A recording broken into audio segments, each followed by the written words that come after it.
নমস্কাৰ শিক্ষাৰ্থীসকল সকলোকে আকৌ এবাৰ অন্য এটা নতুন ভিডিঅ'লৈ স্বাগতম জনাইছোঁ। আজি আমি আলোচনা কৰিম তোমালোকৰ 17 মাৰ্চ তাৰিখে হ'ব লগা ছচিয়লজিৰ কিছুমান ইম্পৰ্টেণ্ট প্ৰশ্ন উত্তৰ আৰু এই প্ৰশ্ন উত্তৰসমূহ দীঘলীয়া প্ৰশ্ন উত্তৰ হ'ব। তোমালোকৰ যিহেতু 2024 চনত যোৱাবাৰ দেখা গৈছিলে যে তোমালোকৰ 8 মাৰ্কছৰ কুৱেশ্যন আহে, গতিকে 8 মাৰ্কছৰ কুৱেশ্যন যদি যোৱাবাৰ আহিছে এইবাৰো অহাৰ সম্ভাৱনা আছে। গতিকে 8 মাৰ্কছৰ কাৰণে আমি কিছুমান প্ৰশ্ন আজি উত্তৰ সহ আলোচনা কৰিম। গতিকে তোমালোকে ভিডিঅ'টো শেষলৈকে চাবা আৰু চেনেলটোত যদি প্ৰথমবাৰৰ বাবে আহিছে তেনেহ'লে চেনেলটো ছাবস্ক্ৰাইব কৰিবা, লগতে ভিডিঅ'টোত এটা লাইক কৰিবা। তোমালোকে কৰা লাইকসমূহে আমাক ভিডিঅ' বনাবলৈ উৎসাহিত কৰে। লগতে কমেণ্ট কৰি জনাবা তোমালোকৰ বাবে ছচিয়লজিৰ আৰু কেনেধৰণৰ প্ৰশ্ন উত্তৰ লৈ আহিব লাগে। গতিকে তোমালোকে যেতিয়া কমেণ্ট কৰা তেতিয়া আমিও গম পাওঁ যে তোমালোকক এইখিনি প্ৰয়োজন হয়, কোনখিনি প্ৰয়োজন হয় আমি কমেণ্টৰ জৰিয়তে গম পাওঁ। গতিকে তোমালোকে কমেণ্ট কৰি জনাবা। আৰু এতিয়া পলম নকৰি ভিডিঅ'টো আৰম্ভ কৰোঁ ব'লা। তোমালোকৰ কুৱেশ্যন আহিব পাৰে সেউজ বিপ্লৱ কি? সেউজ বিপ্লৱৰ সামাজিক পৰিণতি ব্যাখ্যা কৰা। ইয়াতে সেউজ বিপ্লৱ কি দিয়া হৈছে আৰু সামাজিক পৰিণতি কি দিয়া হৈছে। তোমালোকে স্ক্ৰীনশ্বট লৈ লোৱা আৰু ধুনীয়াকৈ পঢ়ি ল'বা, ঠিক আছে। আৰু মই তোমালোকক এইখিনিতে জনাওঁ যে তোমালোকক যিখিনি কুৱেশ্যন দিওঁ সেই কুৱেশ্যনসমূহ তোমালোকৰ আগতে হৈ যোৱা পুৰণি প্ৰশ্ন কাকতৰ ভিত্তিত দিওঁ যিহেতু। গতিকে তোমালোকে আকৌ কমেণ্টত আহি নক'বা মেম এইখিনি চোন 2024-ৰ, মেম এইখিনি চোন 2023-ৰ, মেম এইখিনি চোন 2022-ৰ। 2022-23-ৰ বুলি কোনো কথা নাই। 2022-23-24-ৰ যোনখিনি কুৱেশ্যন ৰিপিট হ'ব পৰা সম্ভাৱনা থাকে আমি সেইখিনি প্ৰশ্নই তোমালোকক দিওঁ। তাৰ উপৰিও ইয়াত প্ৰশ্ন থাকে। গতিকে তোমালোকে এইবোৰ কুৱেশ্যন নকৰিবা কমেণ্টত। ময়ো থাকে নহয় হয় গতিকে মই ভিডিঅ'ত আগতেই কৈয়ে দিওঁ যে মই তোমালোকৰ প্ৰশ্নখিনি কিহৰ পৰা লৈছোঁ বা কেনেকৈ আমি প্ৰস্তুত কৰিছোঁ তোমালোকক কৈয়ে দিওঁ। গতিকে তোমালোকে আকৌ এইখিনি লৈ পেলাই প্ৰশ্ন নকৰিবা। পিছতো চাওঁ। গণমাধ্যম কি? সমাজত গণমাধ্যমৰ ভূমিকা সম্পৰ্কে আলোচনা কৰা।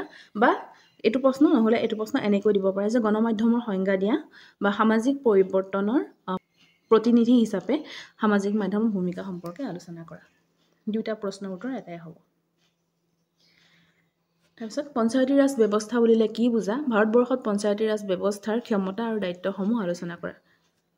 আমি আগতে যোনসমূহ ভিডিঅ' দিছোঁ তাৰ পৰা প্ৰশ্ন আহিছেনে নাই পৰীক্ষাত সেইটো তোমালোকে ভালদৰে জানা। আৰু আমি প্ৰশ্ন লৈ আলোচনা কৰাও নাই যে এইকেইটা আহিছে সেইকেইটা আহিছে, আমি কেতিয়াও কৰা নাই, কেতিয়াও নকৰোঁ। কাৰণ আমি ষ্টুডেণ্টৰ সহায় হ'বলৈ ভিডিঅ' বনাওঁ। হয়তো আহিব পাৰে, নহয়তো নাহিবও পাৰে। আৰু এটা ভিডিঅ' চাই পেলাই পৰীক্ষা দিবলৈ যোৱাটো কোনো যুক্তিসংগত কথা নহয়। 100% কমন এটা ভিডিঅ'ৰ পৰা অহাটো সম্ভৱ নহ'বও পাৰে, ঠিক আছে। গতিকে তোমালোকে গোটেই কিতাপ পঢ়া, গোটেই বছৰ পঢ়িছা। গতিকে জাতিৰ সংজ্ঞা দিয়া, জাতিৰ মূল বৈশিষ্ট্যসমূহ বহলাই আলোচনা কৰা ইয়াত কৰা হৈছে।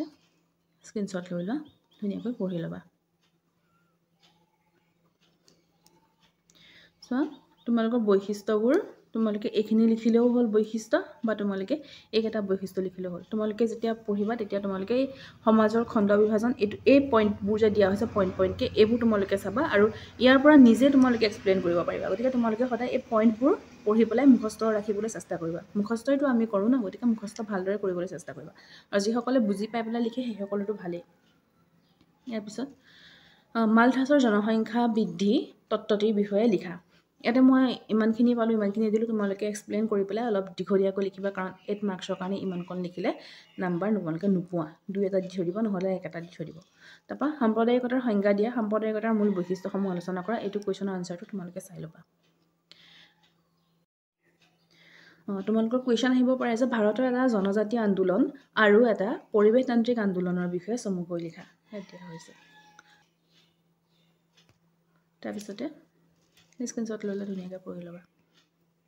স্বাধীন ভাৰতৰ নাৰী আন্দোলনৰ সম্পৰ্কে লিখা। এইটো ইম্পৰ্টেণ্ট কুৱেশ্যন হয়। স্ক্ৰীনশ্বট লৈ লোৱা। আৰু মই কোনোটো ভিডিঅ'তেই কোৱা নাই যে মই দিয়া কুৱেশ্যন কেইটাই পৰীক্ষাত আহিব, তোমালোকে এইকেইটাই চাই যোৱা, তোমালোকে বেলেগ আৰু পঢ়িব একো নালাগে। মই তেনেকৈ কোনোটো ভিডিঅ'ত কেতিয়াও কোৱা নাই আৰু নকওঁ, কাৰণ তোমালোকে পঢ়িবই লাগিব। পৰীক্ষা দিবা যেতিয়া পঢ়িবই লাগিব।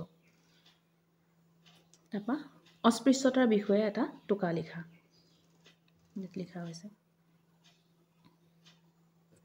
অনুসূচিত জাতিৰ সামাজিক সমস্যাবোৰ আলোচনা কৰা হৈছে। তোমালোকে কমেণ্টত কৈ আছিলা ছচিয়লজিৰ ভিডিঅ' লাগে, ছচিয়লজিৰ কুৱেশ্যন আনচাৰ লাগে, গতিকে মই লৈ আহিছোঁ।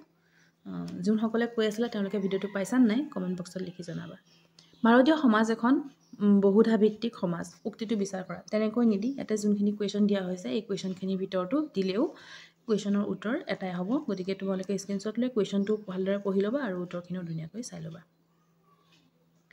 সামাজিক আন্দোলন বুলিলে কি বুজা সামাজিক আন্দোলনৰ প্ৰকাৰসমূহৰ বিষয়ে লিখা ইয়াত সামাজিক আন্দোলনৰ প্ৰকাৰসমূহৰ বিষয়ে দিয়া হৈছে ইয়াৰ পিছত জনসংযোগ মাধ্যম হিচাপে চলচ্চিত্ৰ বা সিনেমাৰ উৎপত্তি আৰু বিকাশ সম্পৰ্কে আলোচনা কৰা নেট কৰা হৈছে ইয়াৰ পিছত সংস্কৃতি কি সংস্কৃতিৰ উপাদানসমূহৰ বিষয়ে লিখা ইয়াত সংস্কৃতি কি দিয়া হৈছে তাৰ পিছত সংস্কৃতিৰ উপাদানসমূহৰ বিষয়েও দিয়া হৈছে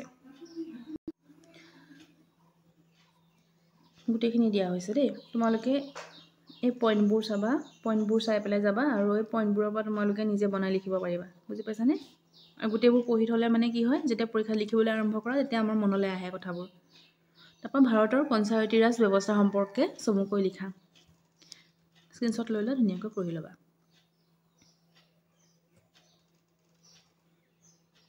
তাৰপিছত সংস্কৃতিকৰণ কি ভাৰতীয় সমাজত সংস্কৃতিকৰণৰ প্ৰভাৱ সম্পৰ্কে আলোচনা কৰা তোমালোকৰ নিউ সিলেবাস হৈছে নহয় এতিয়া সিলেবাস চেঞ্জ কৰিছে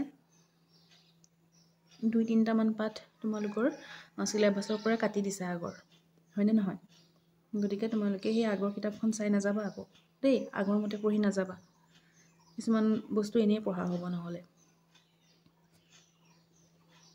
আৰু সময় যিহেতু অকণমান আছে তোমালোকৰ হাতত গতিকে তোমালোকে পঢ়া শুনা ভালদৰে কৰা এইকেইদিন কাৰণ হাই সেকেন্ডাৰী তোমালোকৰ মাৰ্কসটো এটা বহুত ইম্পৰ্টেন্ট হয় বহুত ইম্পৰ্টেন্ট গোটেই জীৱনৰ কাৰণে গতিকে তোমালোকে এটা ভিডিও চাই পেলাই পৰীক্ষা দিবলৈ নাযাবা 100% কমন ক'ব বহুতে ক'ব এইটো ভিডিও চাই যোৱা 100% কমন আহিলে ভাল কথা আমি নকওঁ যে একেবাৰে নাহে আহিলে ভাল কথা যদি নাহে কাৰ লোকচান কাৰ হ'ব ইয়াৰ পিছত গ্ৰাম্য সমাজ বুলিলে কি বুজা গ্ৰাম্য সমাজৰ ভাগকেইটা কি ভাৰতৰ গ্ৰাম্য সমাজত দেখা পৰিৱৰ্তন সম্পৰ্কে আলোচনা কৰা ইয়াত কৰা হৈছে আৰু তোমালোকে স্পিড বঢ়াই চাবা দেই ভিডিওবোৰ স্পিডটো বঢ়াই চাবা 2x কৰি চাবা তাতকৈ যদি বেছিকৈ দি পেলাই শুনিব পাৰা তেনেকৈ শুনিবা কাৰণ সময়বোৰ এনে নষ্ট নকৰিবা ইয়াৰ পিছত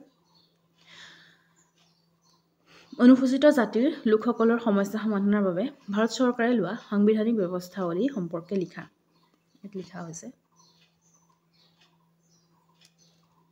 পঢ়া শুনা হৈছেগৈ নে নাই তোমালোকৰ সমাজ পৰিৱৰ্তনত জনসংখ্যাৰ ভূমিকা কি আলোচনা কৰা এইটো তোমালোকে নিজৰ ফালৰ পৰা কৰিবা গোলকীকৰণ আৰু উদাৰীকৰণৰ প্ৰভাৱত ভাৰতৰ উদ্যোগলৈ অহা পৰিৱৰ্তনসমূহৰ বিষয়ে আলোচনা কৰা ইয়াত কৰা হৈছে